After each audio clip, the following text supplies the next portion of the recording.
Welcome, everyone. This is Nichelle Anderson. I'm your host for my podcast show, Nichelle Anderson Show Stories and Beyond. Thank you so much for joining me today. This is my director clip notes. It's been a while, but we're going to focus on episode 53. That's when I released that back in May of this year, May the 11th, 2020. It was entitled, Within the Domain of Orion Sky's Leadership. Okay, so with this, I'm focusing on the part where we're looking at the leaders of Orion and how in the previous episodes how it impacted those on Tamat, and Tamat's another name for Earth. So before we get all into that, I just do my introduction. Thank you so much for being a part of my following my podcast, and please follow us on social media, which is facebook.com/MOLIAE and MOLIAE, and then follow us on Twitter. So that's twitter.com/MOLIAE. And we have a YouTube channel. You can follow us on YouTube. That's youtube.com/MOLIAE. That's where the podcast episodes are sent to on our channel, and as well as any other promotional things that we're doing. Now, we also, the production, still in the prepping phase of rehearsing, because we had to change that date because of COVID. And so it is next year in February. Now, recently I did decide to do a revamp, a change, since, with COVID going on and everything, the whole industry really changed. So I will make an announcement on that for the event when the play is released. So the play is still on track.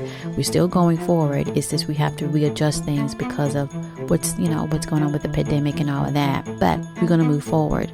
So stay tuned for that. I will announce that before the end of this year is out, which we don't have much longer. But nothing, we're just going to keep moving forward on that.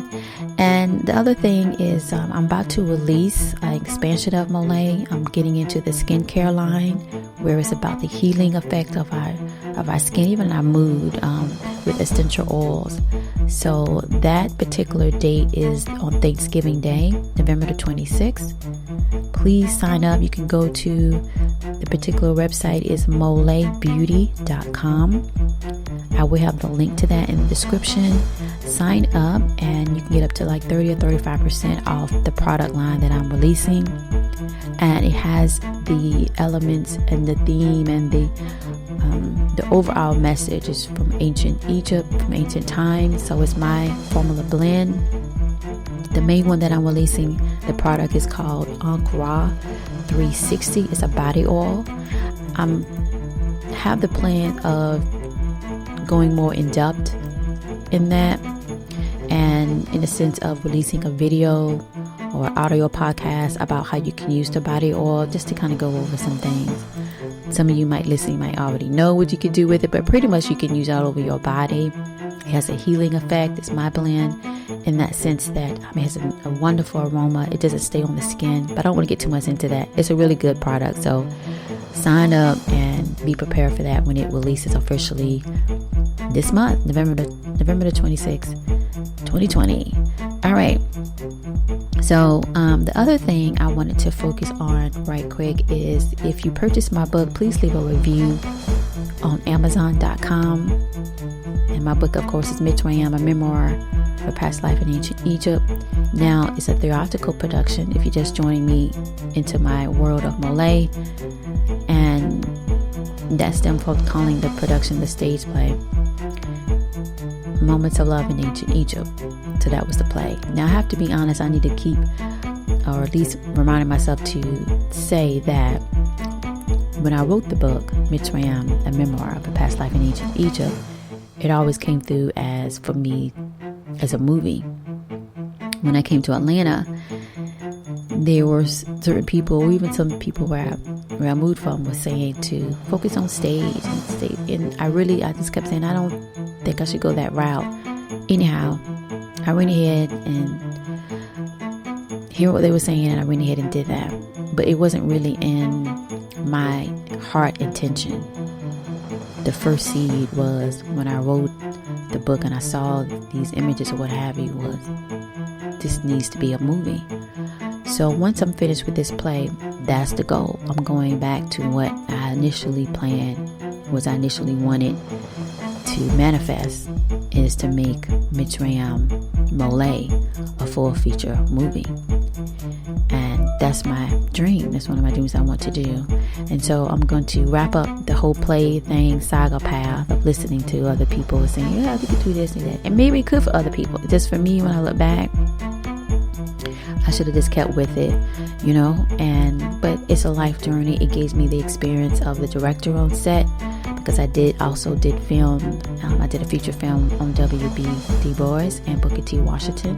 If you're interested in seeing that, it's at realhouse.org. That's RELHOUSE.org/prestige. Okay. PRESTIGE, and it lists all my independent film things that I did associated with MOLIAE and the movie of W.B. Du Bois. Now, those are short. There's a short film and there's some episodes on MOLIAE, the Egypt project, but it never had been like a full feature movie. This particular one, the play, is the first time that I did a full, mostly of the book, of the characters coming out in a play type format. But my heart of hearts and my intent to come to Atlanta was to make it a full feature film, a full feature movie production film. Now I got the chops and the experience being a director, not just a writer or screenwriter.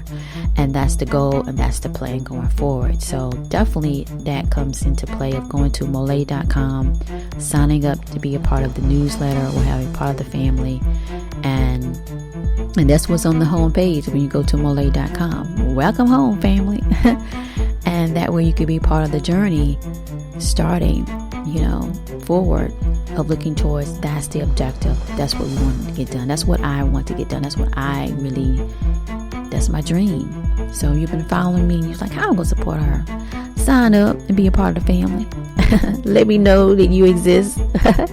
And you'll be a part of that when I can say, bam, this is it. This is the release date. This is the movie. This is what I wanted to show the world. This is it. You've been getting all this through the audio, which is like news stories before the book. And I want to bring the book to life from that timeline.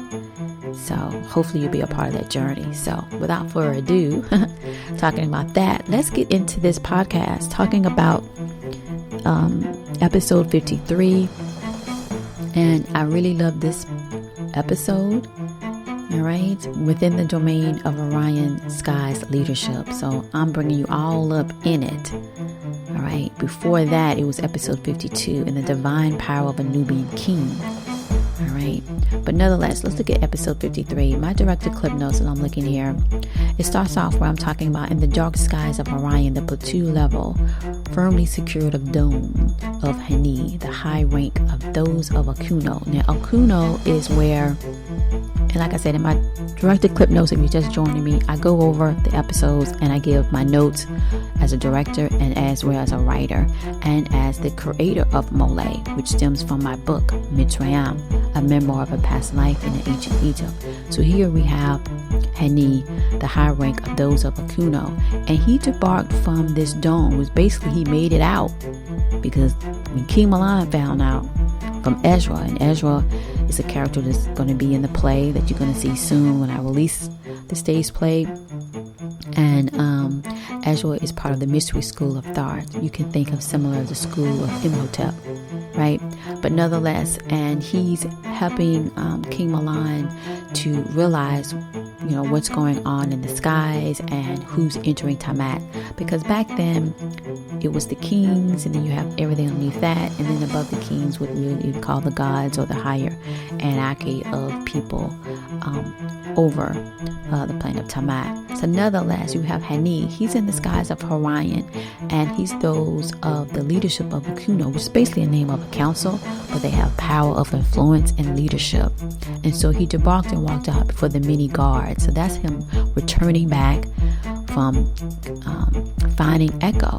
That's where you got to go back to the other episodes if you're just following me, or you have to remember if you have.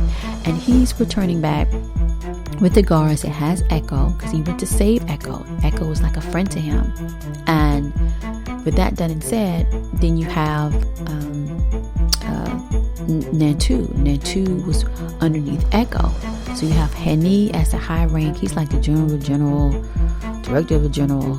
And then you have his underneath his officials, his high rank lieutenants or what have you. That would be Echo, and then as a general on Tamat. Tamat's another name from Earth. And he has his lieutenants, which would be Natu and Lanko, which they both didn't get along, Natu and Lanko. If you go back and listen to the other podcast episodes, Echo got hurt because Natu, committed treason. He told on Echo, right, and let it out, and it got back to King Milan that Echo was the one that put in the order to have the other tribal leaders to rise against Mitzrayim. And again, you have to remember, it was a time in, every particular area or country, if they're lucky enough, have a moment of time that they run the earth, the planet. It was Egypt, okay? And that time, that's where a lot of you'll get that confrontation. And so when King Milan, they thought King Milan was out in that war, because that's what started in episode 1 of this podcast series. So I just want to remind everybody that I do talk about other short stories like the Mahogany. That's more in the 1920s near the Harlem Renaissance. That's where I actually really got into and found out about the writings of W.B. Du Bois that I love. And then there's another recent production short story that I'm starting off first. It will come out in some type of other way, the film or into that nature. Atlantis. But I don't really number the episodes. So when you see episode and it's going to episode 1, episode 2, episode whatever, I'm mainly talking about MOLIAE. MOLIAE is the only one right now that I'm tying it to an episode number. So definitely go back and to the other episodes and get a brief of Lanko and Natu. But anyway, Natu is captured as a traitor and bringing back to Orion for his trial, right, to be judged. And Hani made that decision to go capture Natu and rescue Echo, on a whim, not getting approval for the council that sit on the council of Akuno, the high-ranking leaders, the decision makers. And so he's walking, that I said, into the column entrance of the main leadership council. And they're bringing on Natu. He's chained up. Lanko happy that we got Natu because they can't stand one another. And then Echo is on a stretcher light because he's very weak for what King Milan, found him in that cave and did some things, him and Mitzrayim army.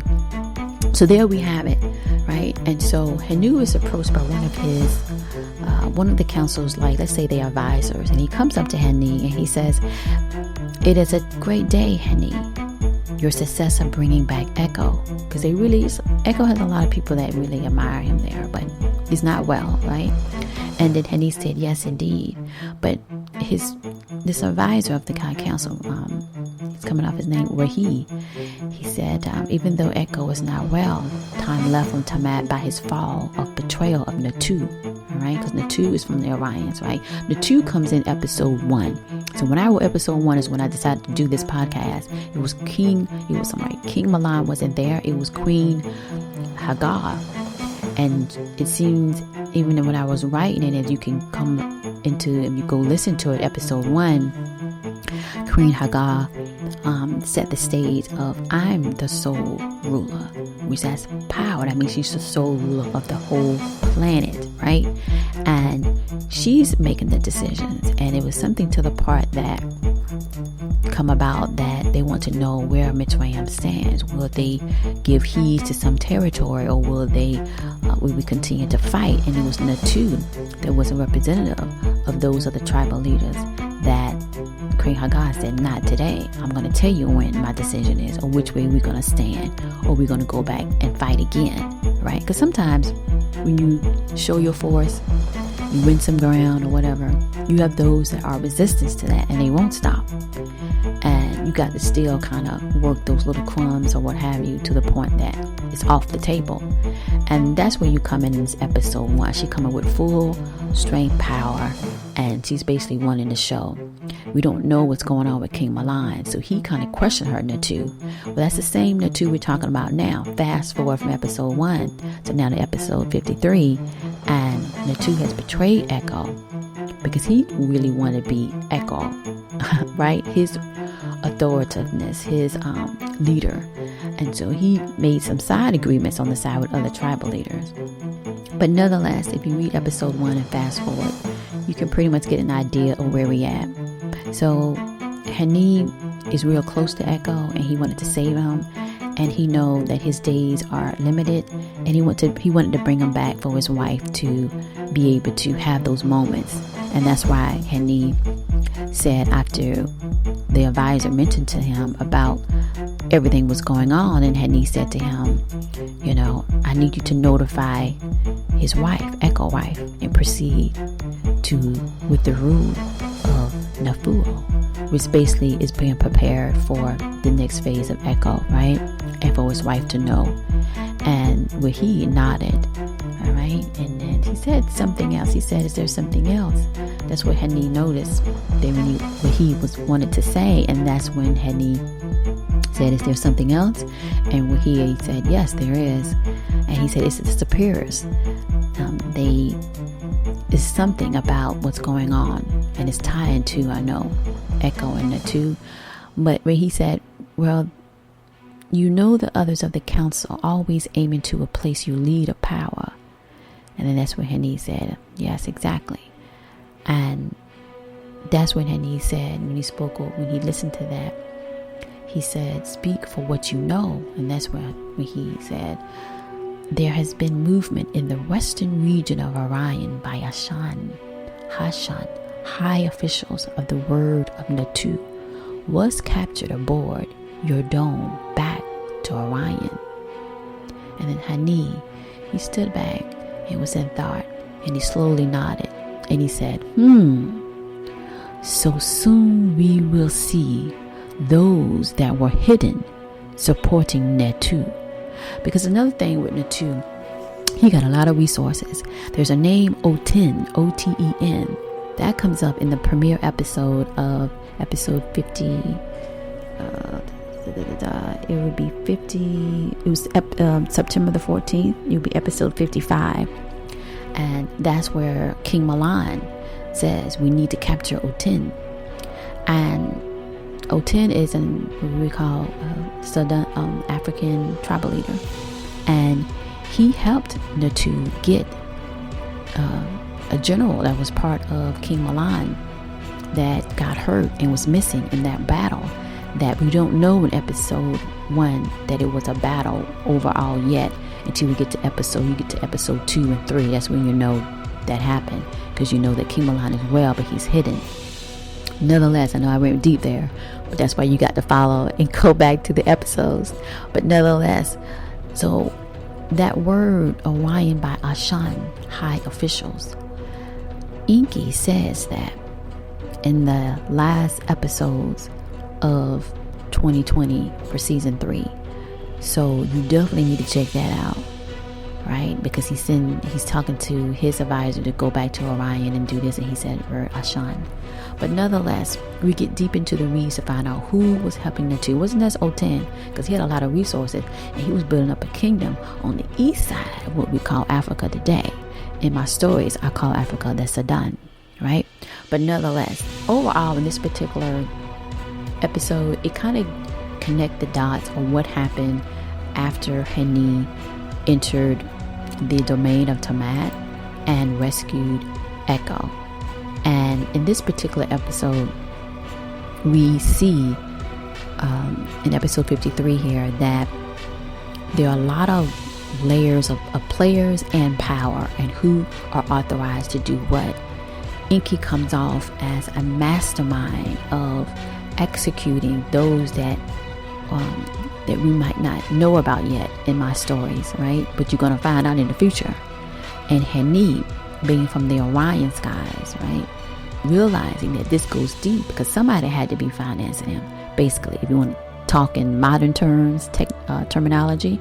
And it wasn't him, because he was appointed by the Akuno to be over, right, the army, all right, the lieutenants, and the general, the main general was Echo on Tamat. And somehow Natu was able to get that. So it's got to be somebody else. And that's what he basically was saying.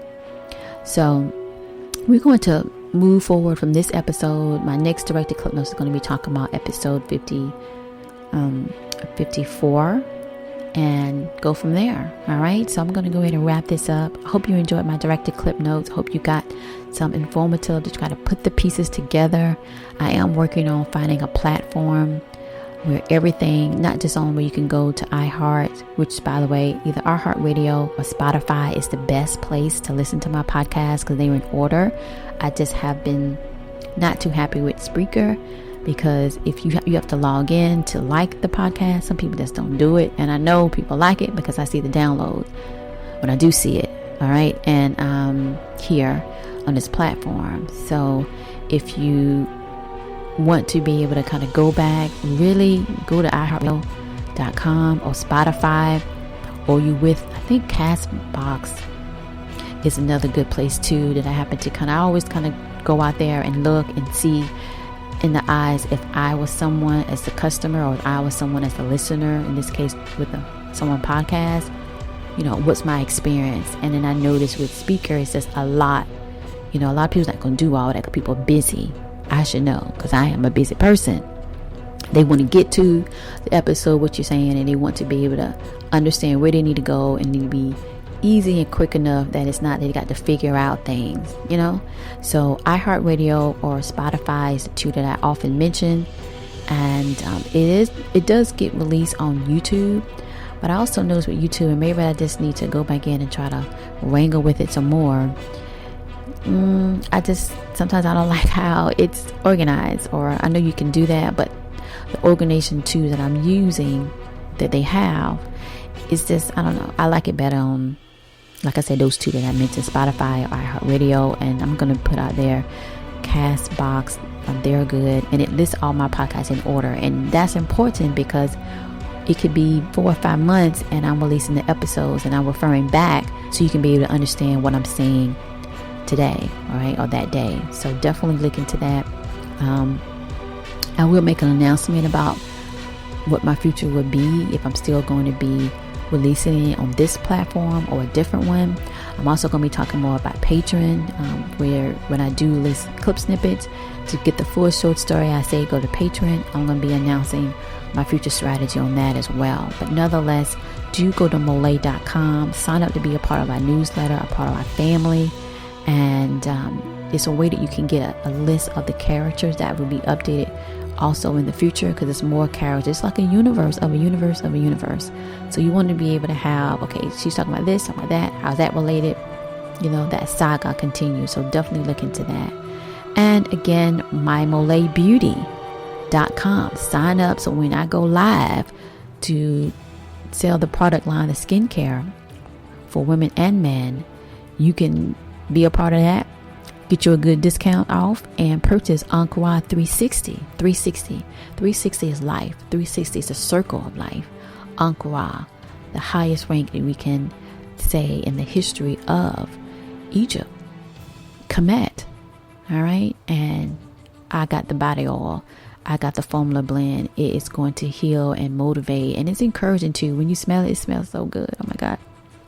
It doesn't stay on at all on the skin, so you can keep your own cologne or perfume on, and it really deeps and heal. And that's what I like, the process of giving, because that's life. And that's why I added the 360 on the name. Ankara. Ankh. We all know what that is. If you listen to this podcast and you know you love ancient Egypt, even if you love current Egypt, whatever, it's the same. You know what Ankh means. And there it is. Ra. You know what that means. Sun, all powerful. 360, the circle of life. You continue on, you move forward, you learn, you grow, you heal.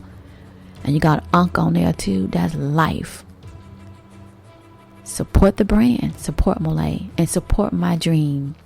If you've been following me for a while, that's my goal, is to make MOLIAE a full feature movie. Are you going to be a part of history? Are you going to be a part of that element that I get that dream manifest it. It's a collective, and I'm asking you to support it. All right. And to go on Amazon if you read my book. Do the review. If you love it, talk about it. A brother had side chat me to me. It's been like over 4 or 5. It's been several years since I spoke with him because he had moved out of the country. And out the blue, he just said he was just checking in on me, and he was just seeing how I was doing. But he wanted to say thank you so much for producing the production of MOLIAE and the book, and that he's so appreciative of the message that still today inspired him. And that is the most wonderful feeling, to see someone like, can you please put that as a review, for someone else to read that and to know that that's what Mitzrayim was about.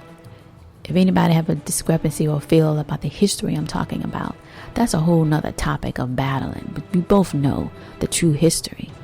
But beside all that, Mitzrayim is a story about relationship. It's a story about self. It's a story about self-awareness and being inspired to know that you are somebody of worth, that you can make your own decisions, right?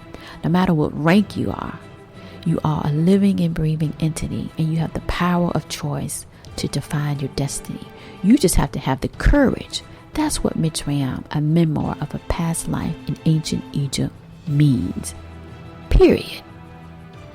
And when it got transferred into a stage, when I really wanted to go to do film, okay, we do the stage play. What's the main thing? I remember that lady asked me, her name is Brittany, and she was at the 14th Street Playhouse when I did the play, which is an episodic one, 30 minutes, just the main 5 characters of the book. And I remember sitting there, well, what influenced me to do this, to do the book? What had those images come through vividly, like watching a movie? Now I'm talking live. I'm not going to edit this out. This is going to stay in the release, okay, of this podcast. So I'm just free talking. I'm not looking at my notes, my direct notes, none of that. We're just talking. And I'm telling you this story, right? And so back to that. And I remember thinking, like, I need to be able to touch on Mitzrayim, or people would say ancient Kemet, right? Before the name got changed to Egypt. But when you talk about history that deep, some people is not familiar with that. So I need something that people can identify to know, oh, okay, to put it on the map, and that's the timeline. And then I need to also talk about what it's all about. So that all came through my mind when she asked me to complete the form and to let her know what's the name of your play. And I thought about it, and it was this song that really started it all. I still listen to it. I love it. And I said, that's it. And then I added what I wanted it to be. So I rearranged it, right? Created something new, right? And that's where the name came from. The stage play, the theatrical production, Moments of Love in Ancient Egypt. That was the whole title. Then we did the second play. Kept the name the same, pretty much. And then eventually I just went full and just did the first letters of the words. And there you have MOLIAE, MOLIAE, Moments of Love in Ancient Egypt. And here we are in 2020, which has been a year. And so I still wanted to be, when I wrote it and when I was seeing those images or what have you, to be a full motion picture, a movie. And that's the journey for me going forward for MOLIAE, because this happened back in 1995. I wrote the script before any of this. We're still not, even had a play or production like this, right? A play, not a video that someone did a video of, which, by the way, the video was good, but nonetheless a play, right? And I really wanted to be to come out first with a theatrical production as a movie. And that's my goal, and that's what I want to do, and that's what we're going to do forward. And I just share that with you, that sometimes on the journey, you don't see all the elements, you don't know, but you sit down and you think about it, and then it comes up, and then you know this is the path. And sometimes you can be deterred by other people, and you just take what you learn from that. And that's what I have by going that route on the play, and knowing going back on the main road. So that was a side road. I'm on the highway, full stream ahead, to have my dream be a reality. That Mitzrayim, a memoir of a past life in ancient Egypt, aka MOLIAE, gonna show the moments of love, true love, of one own self, to know thyself, and then you can know how to love another. And that is by the power of your choices. Period. All right. Love ya. Continue to support MOLIAE. Thank you so much for supporting me, because MOLIAE is a part of me that I'm giving out to the world for that message. All right. Thank you.